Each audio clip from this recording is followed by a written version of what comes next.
Nah, kemudian termasuk yang membatalkan puasa pingsan. Tapi pingsan itu kata ulama beda sama gila. Ya. Kalau pingsan itu kapan membatalkan puasa? Kalau 1 hari penuh tak sadar-sadar. Itu dia. Ya. Tapi kalau misalnya pingsannya habis zuhur, habis asar sadar dia. Sah puasanya tak. Yang penting ada sadarnya walaupun sebentar. Tapi kalau seandainya dari azan subuh pingsan dia, bangun apa? Ada maghrib. Itu tak sah. Nah, yang penting dia pernah pingsan itu tidak menyeluruh, maka hukumnya sah. Tapi kalau ada sadar sedikit walaupun sebentar tak apa. Dia sadar sampai zuhur pingsan dia. Berarti kan dari subuh sampai zuhur kan dia masih sadar. Ya, pingsan dia dalam asap bangun dia. Sah puasanya sah karena tak semuanya dalam keadaan pingsan.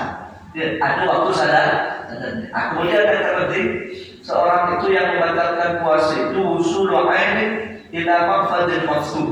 Maksudnya benda, lihat benda diri yang ada begini ke dalam salah satu anggota tubuh yang terbuka, rongga anggota tubuh yang terbuka. Maksudnya suatu benda melalui salah satu rongga anggota tubuh yang terbuka. Kupingnya terbuka ya. Sesuatu yang masuk dalam kuping ini membatalkan puasa. Ini hidung sesuatu yang terbuka, ya. Mulut sesuatu yang terbuka, makanya makan, minum membatalkan puasa. Batalkan puasa karena masuk dari salah satu anggota tubuh yang terbuka. Tapi kata ulama, makan, minum ini kapan yang dianggap membatalkan puasa? Kalau sengaja. Ya, kalau tak sengaja bagaimana? Makan, minum tak sengaja, tak batal puasa. Makanya Nabi mengatakan mengakala nasiya awal. Dan kalau ada orang puasa makan dalam keadaan lupa, walaupun banyak satu piring satu nampan dia makan, ya, atau minum 1 gelas besar, ya, bulan puasa siang-siang, apa hukumnya? Tidak membatalkan puasa. Karena apa? Karena sesungguhnya kata Rasulullah, Allah yang ngasih makan dia, Allah yang ngasih minum dia. Nanti rezekinya dia. Sekarang bapak nih, ya, kalau melihat misalnya tetangga bapak, kawan bapak minum di tengah-tengah Ramadan atau makan nasi tengah-tengah Ramadan, wajib tak kita tegur. Karena kalau kita tegur mencegah rezekinya dia. Kan Allah ngasih dia rezeki. Betul. Kan dia makannya mungkin lupa. Wajib tak kita tegur kalau ada orang makan Ramadan itu.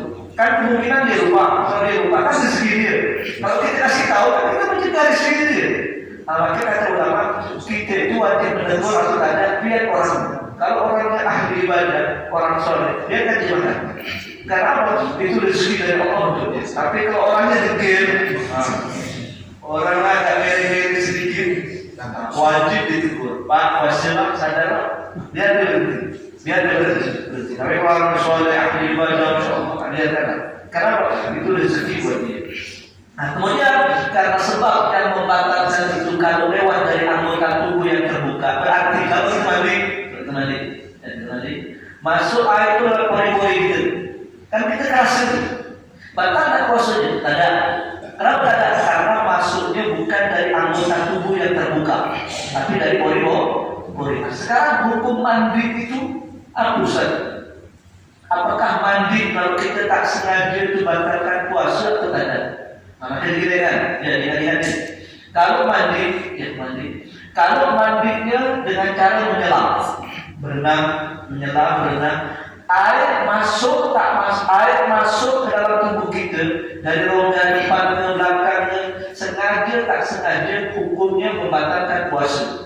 Nah ya, lewat mandi dengan cara berenang atau menyelam, laki-laki atau perempuan, maka selama dia mandinya berenang atau menyelam, air masuk sengaja tak sengaja membatalkan puasa. Kenapa? Karena mandi dengan cara berenang bagi orang yang berpuasa itu makruh. Dilarang. Makanya kalau kita mandi dalam keadaan berenang, air masuk sengaja tak sengaja batal puasa. Kenapa? Sesuatu yang dilarang atau lakukan. Ya, yang pertama. Kalau misalnya mandi tak berenang, umumnya kayak ini, ya mandi pakai shower kan, atau mandi pakai gayung kan, batal atau tidak batal kalau masuk air tak sengaja. Ingat, Kalau mandinya diperintahkan, artinya dianjurkan. Mandinya itu dianjurkan kalau tidak wajib sunnah. Ya. Kalau mandinya diperintahkan, kalau tidak mandi wajib, mandi sunnah. Masuk air tak sengaja tak batal puasanya. Contoh, misalnya siang-siang kita tidur, tak tanya mimpi basah, asar mimpi basah. Kita mandi, sekarang mandi apa ya? Kan mandi wajib, mandi wajib. Ini ketika kita mandi wajib, kalau kita pakai siram atau pakai shower, ternyata air itu masuk tanpa sengaja. Apa hukum puasa kita? Puasa kita sah. Karena apa? Mandinya wajib diperintahkan dalam syariat. Atau hari Jumat kan mandinya sunnah. Sebelum sholat Jumat kita kan mandinya sunnah ini. Bagi orang yang sholat Jumat itu sunnah. Nah kan kita mandinya berarti diperintahkan dalam syariat.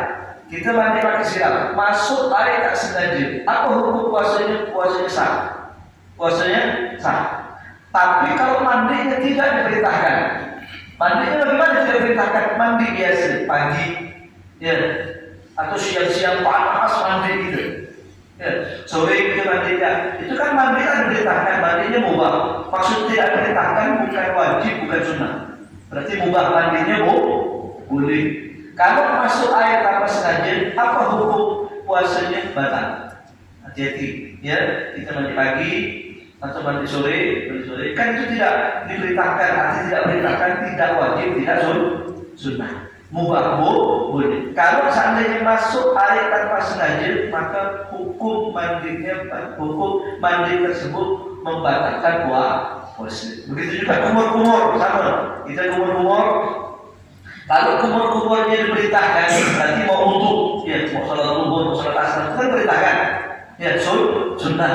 Kalau kita kumur-kumur, masuk air tak sengaja, sedangkan kita sebab kumur-kumur mau untuk kita, maka apa hukum untuk? Apa hukum air yang masuk karena kumur-kumur? Hukumnya tak batal, selama tidak sengaja. Karena kumur-kumurnya sunnah.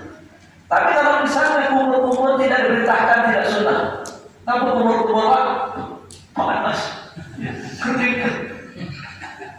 Berarti kumur-kumur diperintahkan enggak? Karena bukan ibadah, bukan untuk wudhu dan. Ya, maka kalau itu kumur-kumur karena siang hari panas betul, masuk air tak sengaja, batal puasa.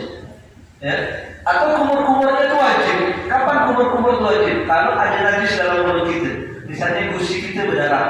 Ya, gusi kita berdarah. Bagaimana cara mensucikan itu? Kumur-kumur. Maka menghilangkan najis kan wajib hukumnya. Berarti kumur-kumur kita wajib. Kita kumur-kumur nih. Karena untuk menghilangkan najis, subhanallah, masuk air tak sengaja. Batal puasanya tidak. Karena kumur-kumurnya diberitakan. Kalau tidak wajib, hukumnya sunnah.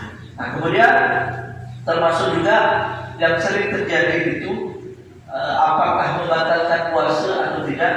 Air liur. Air liur kita kadang menelan air liur, maka tidak puasa. Maka kata ulama, air liur itu tidak membatalkan puasa selama dia pertama murni, tak ada campuran yang lain, tak ada campuran darah, tak ada campuran benda lain, murni air liur. Kemudian masih ada di tempat, berarti masih di mulut kita, di lidah kita. Nah kalau kita telan, apa hukumnya? Tak membatalkan puasa. Tapi kalau ada air liur itu keluar, nempel di bibir kita, kan keluar dari tempat dari asalnya. Kita sedot lagi, itu batal. Betul pak? Kalau kita kumpulkan banyak-banyak air liur, yang penting selama masih di mulut telan lagi. Ya, nah kalau bisa keluarkan. Kalau tertelan secara sengaja, maka hukumnya tidak membatalkan puasa, sebagaimana dikatakan oleh Imam Ghazali alaihi rahmatullah. Dan mudah-mudahan al-Bagir cukup sampai di sini. Bukan belum tak ada ini. Mudah-mudahan bermanfaat dan lebihnya bagi umat. Assalamualaikum warahmatullahi taala wabarakatuh.